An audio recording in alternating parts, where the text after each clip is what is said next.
Good morning and welcome to another edition of Good Morning Anambra. It's Friday and it's a beautiful Friday if you agree with me. My name is Chidimma Oranwa. Of course, we are kickstarting the show this morning with the stories that are trending on the national dailies and also our website.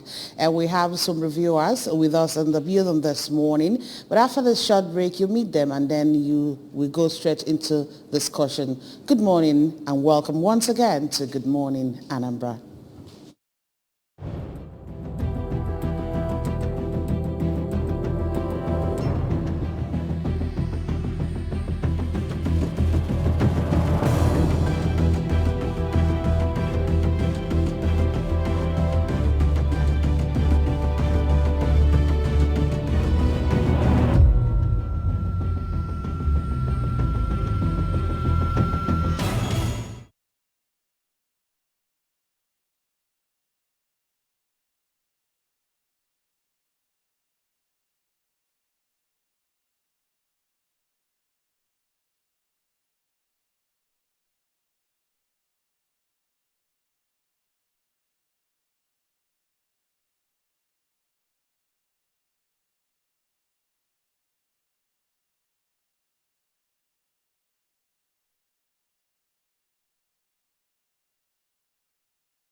All right, you're welcome back. And with us in the studio this morning are Ejike Abata. Ejike Abata is a public affairs analyst. Good morning, Ejike. Good morning, Chidema. All right, you're welcome. We also have with us Vince Onyekwelu. He's also a public affairs analyst. Good morning, Vince. Thanks for having me. Good morning. All right, quickly, let's say what we have on ABS website this morning. Let's start from there. ATMA embarks on the congestion of roads in Oka. And then Saludo inaugurates Umweze Anam Miata Nzam Road project. Anambra Deputy Governor Ibezim reassures youths of a brighter prospects under Saludo administration. Okay, these are what are trending on ABS website this morning. Let's start with you, HEK. Let's start from the congestion of roads in Oka by ATMA.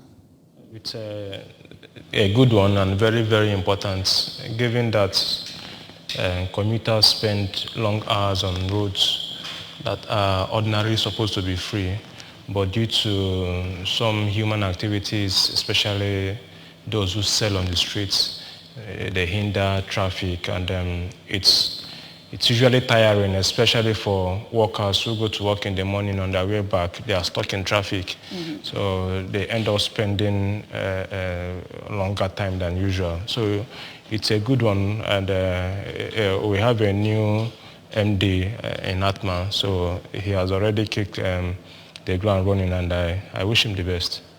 All right, Vince, the second story there, talking about the inauguration of Umwezana Miata roads by the governor of Anambra State. I think the governor of Anambra State is actually very particular and specific about his plans for Anambra State, because we have to appreciate the importance of roads when it comes to economic and social development in a society. Obviously, rural development is very important. So picking that particular Miata road is very pivotal to allow the people in the rural areas to get more involved in the central areas of Anambra State. So even though it's rainy season, you know, I live across Agolo Nise Road, and I could tell you, since the governor came into power, I could tell you that the road network there has actually improved. I think you can see lots of maintenance going on, and even areas that you thought that you wouldn't even notice. There was actually a particular area I actually had to take a picture, sent to him on his Twitter account, and within 3 weeks, I was shocked that the bridge was repaired. So I think he's very particular about getting development and infrastructure development to come in place. So it's a good project. Keep it up. All right, quickly, let's know what the papers are saying this morning. The first paper under review is a Daily Sun newspaper with the banner headline, APC PDP LP fight as a rating poll places Obi ahead Atiku and Tinubu. It's dubious, say ruling opposition parties Showore. Elect credible leaders. Jonathan charges Nigerians. Buhari appoints Ndiomo interim administrator amnesty program. more hardship for Nigerians as inflation rises to 20.52%. 2023, keeping IU may cost PDP victory, but the judge warns, says Southwest should produce next chairman. ASU gives condition to end over 7-month industrial strike action. And then will arrest cage terrorists, bandits, kidnapping sponsors before elections, coming from DSS. Nigeria-Morocco gas pipeline project will create wealth, says NMPCL boss. So that's it for the Daily Sun. I think let me start with the Nigeria-Morocco gas pipeline. Obviously, we understand the war going on in Ukraine, for example, and we know that Russia has actually wasn't able to operate Nord Stream 1, which takes gas from Russia into Germany, and even the Nord Stream 2 that has been completed but has not been commissioned because of the ongoing Ukraine-Russian crisis. So the supply of gas to Europe is very pivotal to Europeans now, and knowing fully well they have loads of elderly senior citizens that will be affected as we are going to the winter season. And right now, countries like Russia is beginning to cut down on how you can use gas, and even the price of gas has escalated in parts of Europe.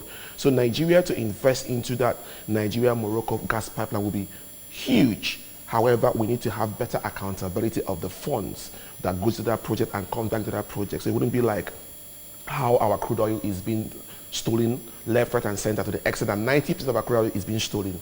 And obviously, the issue of Atiku and the PDP and the IU, obviously, personally, IU got to go. Because right now, it seemed to have created a big division in the PDP. And at the end of the day, if you look at what happened in the PDP before their last National Executive Council meeting, before then, they had the presidential candidate is Northerner. The BOT chairman was Northerner before he was changed to Wabara. The, the national chairman was Northerner. The Governors Forum #1 person, Tambuwal, is Northerner. The DG campaign of the PDP is Northerner. It was after their last neck, they changed one position, the BOT, to a Southerner. But people are saying it doesn't show fairness to the Southerners that have been very strong supporting PDP from day dot. They should do more. And insisting that it doesn't matter is creating divisions seriously in the PDP. And the South are asking, are we not part of the PDP top executive level? So they should do more. Right now, Mr. Ayu is in Europe for a 2-week holiday. We hope that by the time he gets back, that he should have somebody that will be nationally acceptable. Because Atiku cannot be talking about unifying Nigeria when he cannot even unify the PDP. He cannot be talking about unifying Nigeria or restructuring Nigeria when he cannot restructure the PDP. So I think, I love Atiku, I respect him, but he has to unify Nigeria by starting from PDP first. All right. Over to you, AGK. I still have the same issue. I tend to ask, why always PDP? If you take a look at what has been happening in the PDP, you realize that no PDP national chairman has sat out his tenure. So you begin to ask, why are they distracting the polity at the moment? It happened to Ali, who later became the Minister of Agriculture under Buhari. It happened to Secondus recently, and now Ayu. And I think where the problem started is with the jettisoning their constitution. That is where the problem started. If they had zoned the presidency to the South, as they agreed in their constitution, zoning is spelled out in PDP constitution, we won't be having this problem. Now, the same constitution says if a person is removed from a particular position, the person to replace that person will come from the same region as the person who has been removed. Now, if you remove IU, the constitution says you must replace IU with somebody from the North.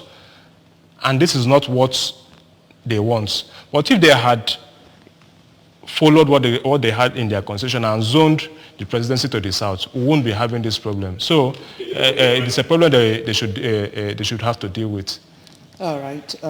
Quickly, let's see what we have at the newspaper this morning, and that is Daily Trust newspaper. Just to let you know that you can actually be part of this discussion going on in the studio this morning. The number is displayed on your TV set, in front of your TV set this morning. So if you have anything to contribute towards what we are saying, you're free to do so. Quickly, let's see what we have in front of the Daily Chest newspaper this morning. Inflation surge ravaging economies across Africa as Nigeria rises to 17-year high. Ghana, Malawi, Rwanda struggle with the local currencies. Complementary policies needed to boost food production, export. Presidency, Tinubu Atiku kicks as Obi leads in NOI polls.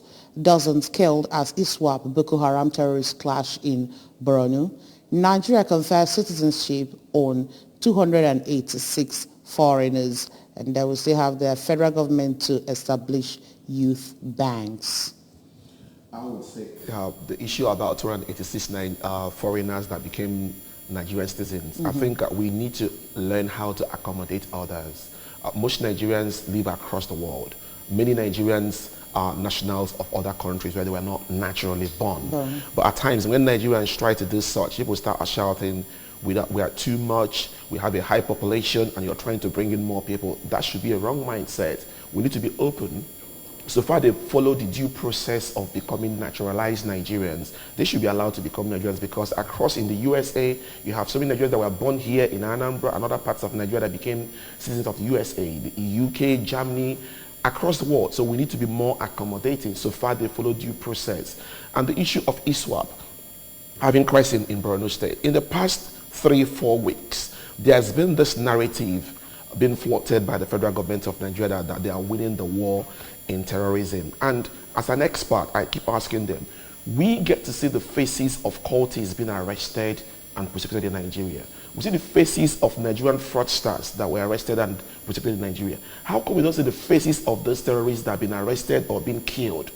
Okay, if you don't want to show us the gory image of their dead body, show us their face while they were alive. So we can tick in our box that Haruna Musa is gone.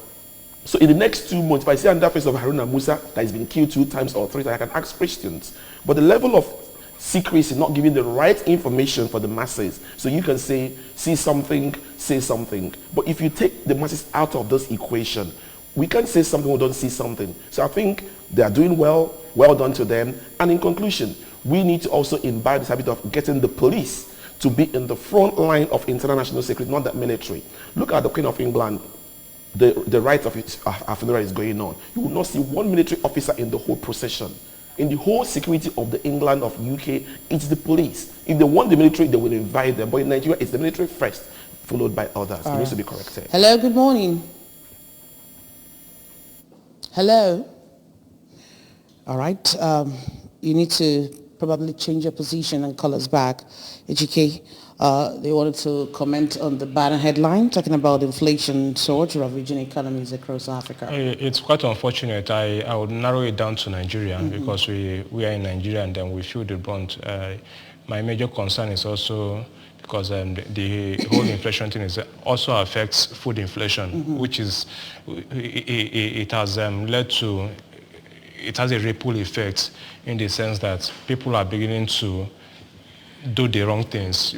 People begin, they're beginning to steal. You go to somebody's shop and then either you boggle or you try to steal foodstuff. Of course, this has been happening before, but it's on the increase now. So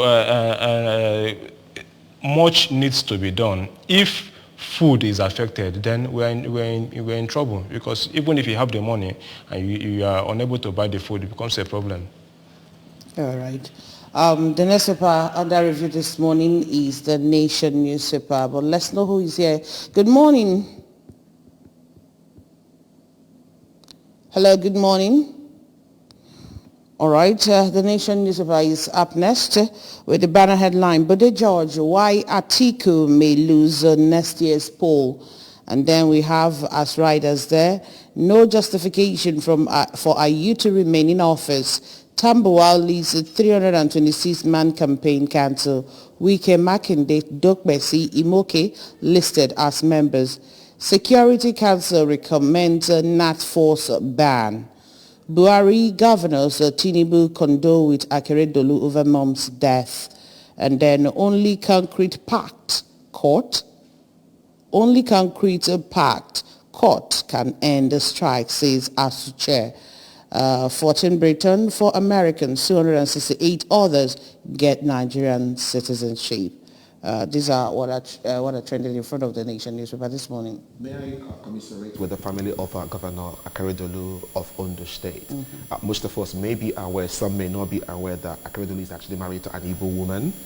So he happens to be our in-law. So obviously, based on our cultures as Ndi Igbo, accept our condolences for the passing of your mom, Governor Akeredolu.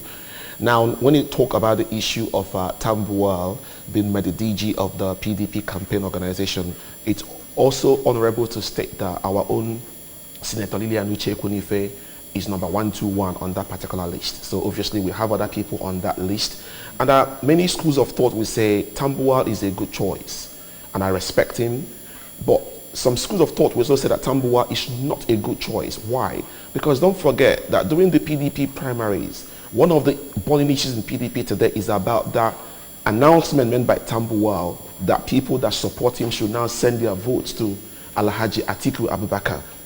And people like Winke, people like Governor of Oyo State, Makinde, Governor of Benue State, Autumn, Governor of Abia State, Ibazo, they still have reservations that Tambuwal should not be in the picture. So bringing Tambuwal to make him the DG of Atiku campaign organization could actually send negative ripples in the minds of people like Winke and the rest. So I think they should think about it. He's got the capacity, but right now his influence in the PDP creates a negative impact on because of what happened at the primaries. Interesting. They don't seem to want to learn their lesson, and it gives room for more rancor in the party. As it is now, I don't see them resolving this issue. And Wike has made it clear that if PDP wants to fail, he will help them fail. And the way they are going about it, just that even the APC itself is not within, for me, a formidable candidate, and they also have their issues. If not, other political parties should be able to cash in on what is happening in PDP now and take the lead ahead of them. But with all that is going on, PDP is not, they are not getting it right. They need to sit down and, placate those that need to be placated, and talk to those who need to be talked to, lobby those who need to be lobbied, and get their campaign going. But as it is now, they are not going anywhere. Okay. Having said that, let's quickly go over to the Punch newspaper this morning. 20.52% inflation, economic crisis, job losses worsen, food prices soar.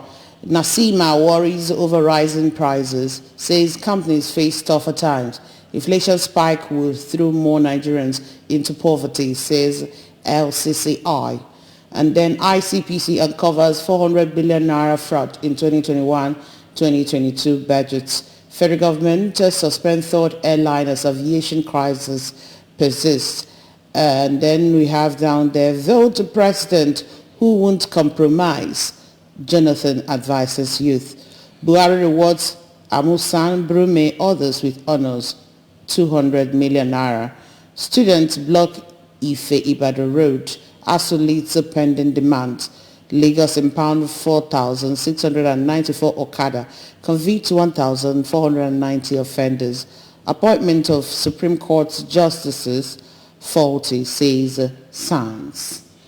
First of all, let me congratulate the President of the Federal Republic of Nigeria, President Muhammadu Buhari, for doing the needful for Amusan and her co, because that lady has been wonderful. She's made us proud in so many platforms, and I think she deserves it.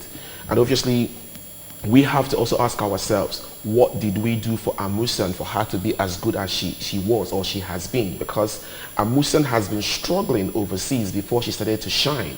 So there are so many Nigerians that are doing well in athletics. We're talking about job losses, the issue of inflation. Many young Nigerians are athletes, basketballers, footballers, but the country does nothing to support them, to help them. But if they now shine and start doing well in the Europe or in the US, we start saying, well done, well done. We have to be seen to be doing more for this youth. And that can even take them away from the issue of lives of criminality, for them to start doing something more useful with themselves. The issue of corruption, I think it's more like a galloping inflation we are having, because the parameters, the indices are not friendly to our economics. We are talking about lack of jobs. We are talking about that poverty has seemingly been weaponized in Nigeria. So you see that poverty has become a weapon in the hands of politicians, that people cannot even buy rice or beans. Everything is so expensive, and still there is no jobs. People are suffering. And I think the government can do more. The government should do more, and the government must do more, because if they continue with this, what is their hope for the upcoming national election? What platform will the APC campaign on? Is it based on poverty? Is it based on poor economic indices? Is it based on insecurity? Is it based on the division across the whole ethnic groups in Nigeria? Is it based on what? Or is it going to be based on wishy-washy promises? So I think they should go back and know that they are failing Nigerians, and people are waiting to show them if you should qualify for the next time, or if we send APC back to retirement. All right, still talking about the election that is coming next year. Jonathan is advising you to actually vote in a president that will compromise. As it is, Nigerian youths already know that at this moment they don't need anybody to advise them. I believe they've advised themselves, taking into cognizance events of the past years and what we are having at the moment. Even the same youths, or most of the youths, are at home now, over 7 months now, over the ASU strike. And some of them have gone to block the highway. It's unfortunate it has gotten to this level. And what Fashola had to say to them is that they are taking laws into their hands, and what they are doing is not lawful. Of course, it's lawful for anybody to protest. But if you fail to do the things you ought to do, people will decide to do the things they are not supposed to do. You are telling them that it's unlawful for them to block the highway. It's also unlawful for you to keep them at home. For the past 7 months, there is time wasted, money wasted, because hostels need to be paid for and all whatnot. And you are wasting their time. So it's unfortunate we've gotten to this level. What Nigerian youths already know that this is not 2015 or 2011. I know that they would do the right thing at this point. All right. Vince, let's also see this story, talking about ICPC uncovering 400 billion naira fraud in 2021 and 2022 budget. ICP has been fantastic. They've been doing what they know best how to do. However, with that big question mark, how far will this go? Will this be another pat in the back of the hand, go home and your sins are forgiven because you belong to the APC? Will be another issue of Mr. President forgiving corrupt people that were in Kuje prison? Is it going to be another issue of return some of the money that you stole and we then forgive you? What happened to the Accountant General of the Federation? Where is the court case going? What happened to the man, Babachir Lawal, that claimed that snakes and baboons swallowed money? There's so many issues like this in Nigeria.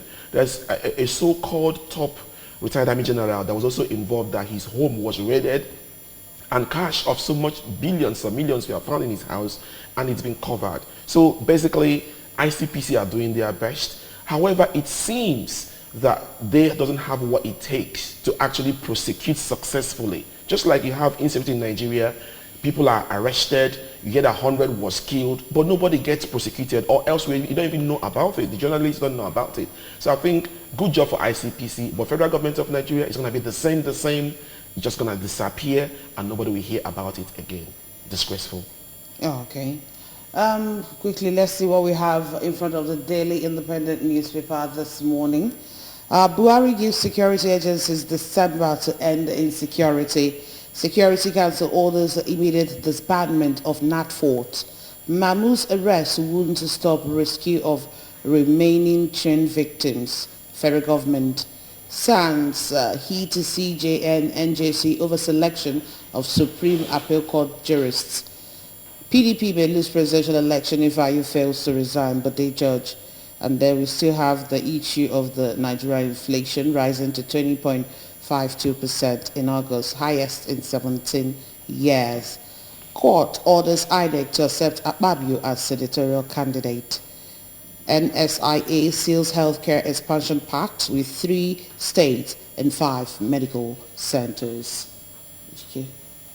Buhari's call for security agencies to end the security. This is not the first time he has made that call. Given a deadline by December, this isn't the first time. Even DSSDG has also made the same statement. Why should they wait till December? Why? And of course, if you observe well, it seems everything is beginning to. There's a kind of calm as regards terrorism in Nigeria. Why did they have to wait till this moment? And now, what of those who have been arrested? Because it goes beyond. The DG said they will arrest and those who have been causing or sponsoring terrorism in Nigeria. It's not just about arresting them. Why don't we know them? Why are you not telling us their names? Why are you not showing us their pictures? So, these are the people who are causing problem in Nigeria. But they keep telling us they will release the list. They are compiling the list, like the DG said. If you compile the list, why not make it public? Shame these people so Nigerians will know who their real enemies are. I hope the call by the president and the assurances by the DG will be something that Nigerians will be able to hold on to. It shouldn't be a mere lip service. All right, Vince, what's also your thought on the call for disbandment of NATFORCE? Because it's one of the riders under the ultimatum the president is giving to the military. I think if Mr. President decides to disband the NATFORCE, I think constitutionally he has the right. He has the power. But however, there are so many organizations that are being disbanded or not allowed to see the light of the day. Example, Peace Corps. They are still not allowed to operate. And when he wants to disband this NATFORCE, have we gotten the right information about the pros and cons about their existence? Have we got information about why he wants to be disbanded? Or just based on he doesn't want somebody to speak contrarily to what the government wants the masses to hear or what the government wants the masses to see? Now, once upon a time, we had pictures of suspected terrorists all around Nigerian TVs, on posters. From that list, I would have expected somebody who understands counter-terror. Each day you drop one, tick. The one that is still we are still looking for, X. So people can actually follow and below. So NATFORCE can be disbanded. Mr. President has the constitutional power to do so. However, is it the interest of his own selfish gain, or is it for the purpose of Nigeria? We're talking about Atiku struggling because of the PDP crisis. The APC are also struggling more because their kind of policies has kind of seemingly been anti-people, more by focus on organizations. We told them, do not select security chiefs that are only from one particular part of the nation, the same region, the same religion. They said, oh, we are talking nonsense. And today, we have a retired Army General in the past 7 years and a half. And you're talking about December deadline for insecurity to stop. It's just preposterous. He's just talking for talking's sake because he hasn't has the capacity to do it. All right. Hello, good morning. Good morning. This is Mr. Okechukwu calling from Jos, Plateau State. Mr. Okechukwu, welcome. Thank you very much. I really want to see the issue of terrorism and the issue of the president is banding this group. Actually, if you ask me, I will support the president for doing that. You see, in Africa, sometimes we do not really have the idea of morality. So these people that have come up to make themselves into false or trying to really help out in this, at the end of the day, the same people will make themselves into terrorism. So, for the president to have done that, he has the prerogative right to do that, and he has the focus. On that matter, please, we should commend him. Then, secondly, APC and PDP issue, God in heaven is doing it so that Labour Party, our own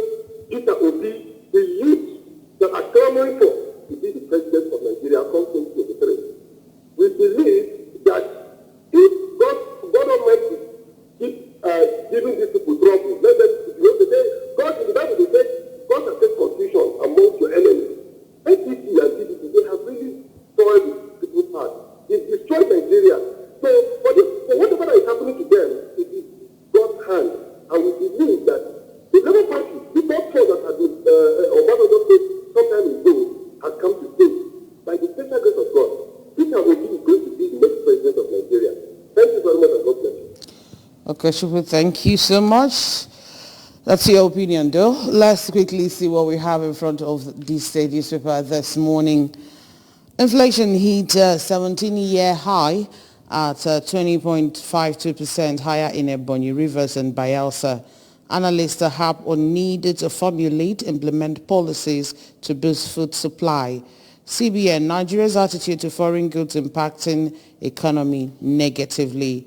PDP releases presidential campaign council composition. Okay. Shatima, inability to build elite consensus Nigeria's.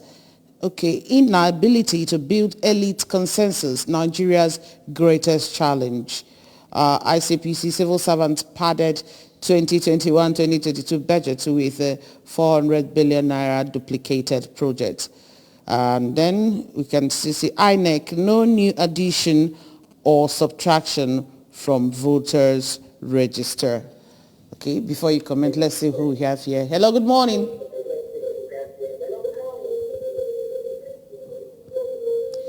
Because if you want to speak to us, reduce the volume on your TV set or you step away where it is located before you can talk to us.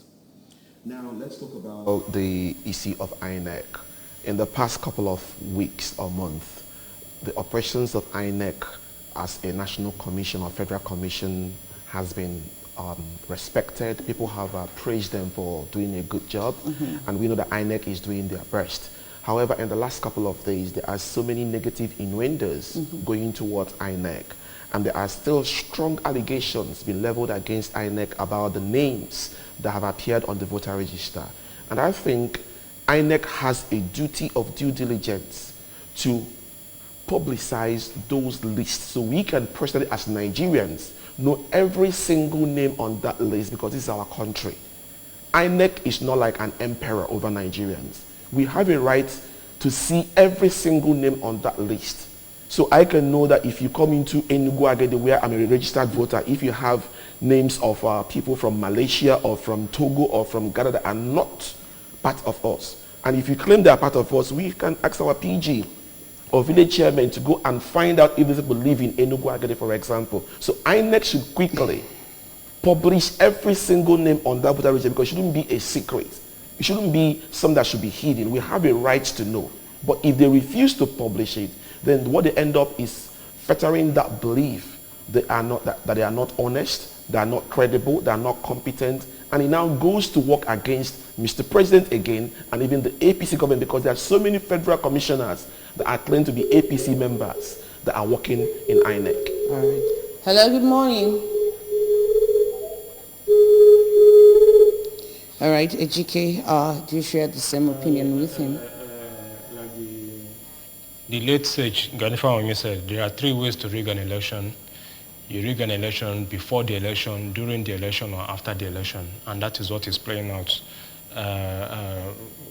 INEC chairman has received commendation. The past three elections has been seamless, and the commission were commended. But as it is now, I think there's a mole inside of the commission that is beginning to throw spanner into the wheels of the activities of INEC. There are also rumors that the president is tinkering with the idea of changing the INEC chairman, which is not something we want at the moment. The INEC chairman he has done fairly well. He should be allowed to continue. But those who have allowed themselves to be used in order to bring in fictitious names into a registration list, they should be fished out, and that list needs to be sanitized. It's not just about telling us 1 million names have been removed for double registration. What of those names where you have female pictures and you see male genders? A lot needs to be done, and we don't have time. I think this is part of the reasons why registration was stopped on time. So they should use this time to sanitize that list and make sure they give Nigerians a list that is truly reflective of who we are. All right. Our last paper this morning is the Guardian newspaper. And we have there, the big story there is still about the rising cost of supply chain disruption as inflation worsens, may spiral out of control if triggers are not addressed, experts warn. Higher interest rate, heightened loan default, put banks at risk, says Moody's. What's yet to come unless government contains importation? Then we can see a picture there, the big picture in front of the Guardian newspaper this morning, talking about taking prepaid free health services to far-flung, undeserved community. This is the big story in front page of Guardian, and you can get the full story inside pages 4 and 5 of the Guardian newspaper this morning. Appointment policy and Supreme Court justices are flawed, senior lawyers tell NJC. Ekweremadu is treated harshly, unwell, may not be granted bail, say UK lawyer. And then we can still see the story of the Morocco gas pipeline project that will create wealth, says NMPC CL Bus. Let's start with Ekweremadu, for example. The distinguished Senator Ekweremadu has been behind the bars in police detention for the past 2 months, going to 3 months. And you would have expected the Nigerian government should, example, NIDCOM, our dear and very friendly Honorable Abike Dabiru, who happens to be the chairperson of the Nigerians in diaspora. What have they done so far for Ekweremadu? That's number one. Number two, a lot of people don't even understand the case against Ekweremadu. They don't understand the magnitude about Ekweremadu. A lot of people are thinking about it about the age of the person that claimed that he was taken for organ harvest. It's not even about age. Whether you are underage, whether you are overage, is there an intention to take Mr. A to location B for a medical procession that is not legally recorded? In the UK, we have what we call data bank, whereby if you need an organ transfer, you register that you need it. They will do you a medical examination to know what blood group you belong to and what kind of organ you need. And then they will search for volunteers. They refuse to follow that due process. They went through the background, through the backyard to bring in somebody. I think Ekweremadu deserves more support from the Nigerian government. His lawyer is shouting because off my head, if they're not doing right, they're going to send him to prison because all the whole indices right now are not in support of him. A lot of people are saying if you had built reasonable hospitals in Nigeria in the past 20 years, you've been a senator, if you have brought infrastructure development, not that he did not, Ekweremadu has been very, he helped his people. If you go to his constituents in Enugu State, he's been wonderful. But in the past 20 years, he has been a senator. Now you're going overseas to treat your daughter. When you could have used 20 years ago to build one good hospital in Enugu State, you failed to do that. So when you look at what Ekweremadu is going through, it's appalling that once upon a time we had a Nigerian lady that was arrested in South Korea for drug-related issues. And I know how NIDCOM, federal government, stepped in and she was released. How come nobody's helping Ekweremadu? Is it because it's from the Dot Nation? Just a question. I'm not saying, just a question. So we should do more for such person like that, but he's not doing such much favors. Okay. Let's still on that. You want to comment on that, GK? It's unfortunate what he's going through, and I feel more concerned for the daughter who is bearing the pain. Now, those who are supposed to be her backbone also they don't have the capacity to do what they or expedite her treatment, and it's unfortunate. Whichever way we want to look at it, this is as a result of not doing what you ought to do, because if they had done the right thing, we wouldn't be talking about taking the daughter overseas for organ harvesting. And it's unfortunate. Maybe. Hello, good morning again. Please, this is still Mr. Okechukwu. The man with the red cap. In fact, I wish you have not me. I would have given you a very good champagne or a bottle of beer this morning to drink. And what you just said, really gave me happiness. If the man for the past how many years, a senator, in fact, the one criticizing the Senate president would not even build a good hospital, would not facilitate those things. And he's taking a young boy to United Kingdom, not knowing their law to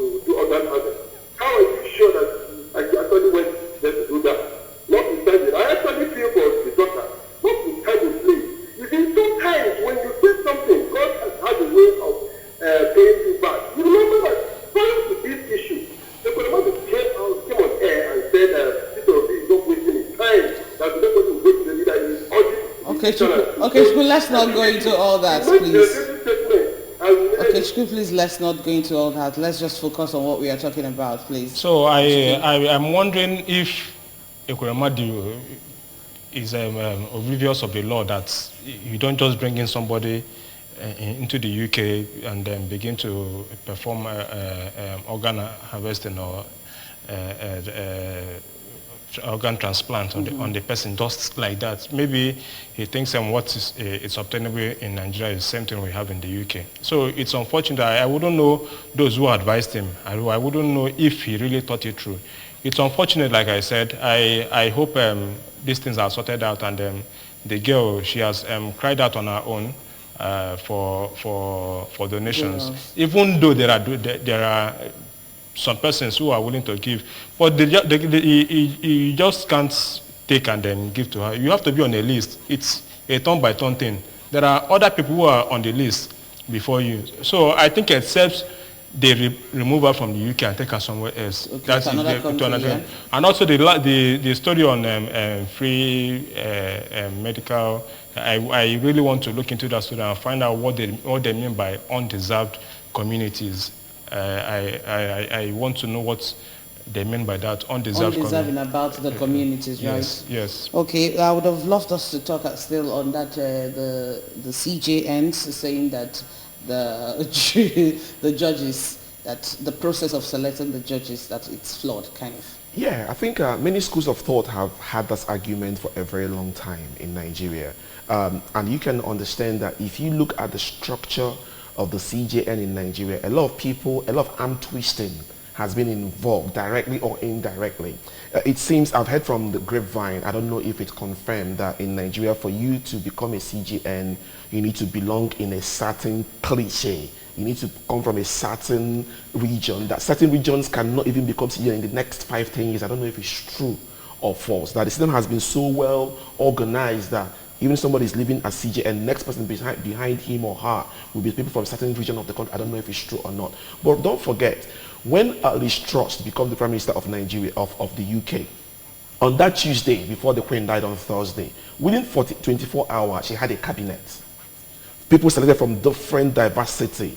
A Ghanaian person who is a British citizen is a Minister of Chancellor, that's like Minister of Finance. You got people from Foreign Affairs, even a Nigerian, former Nigerian, Mrs. Badenoch is actually there in the Foreign Affairs Department. People from different ethnic groups within 24 hours. In Nigeria, in 6 months, we are talking about body language of Mr. President, not talking about bold leadership.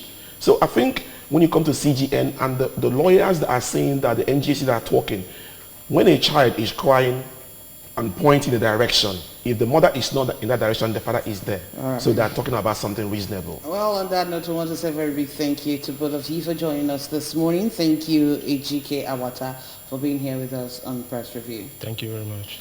And also to you, Vince Onyekwelu, thank you so much for joining us. Good morning, Anambra. Well, that's it on Press Review this morning. My name is Chidimma Oranwa. Thank you so much for being part of it. But don't go yet, because we still have other discussion this morning on Good Morning Anambra. Stay with us.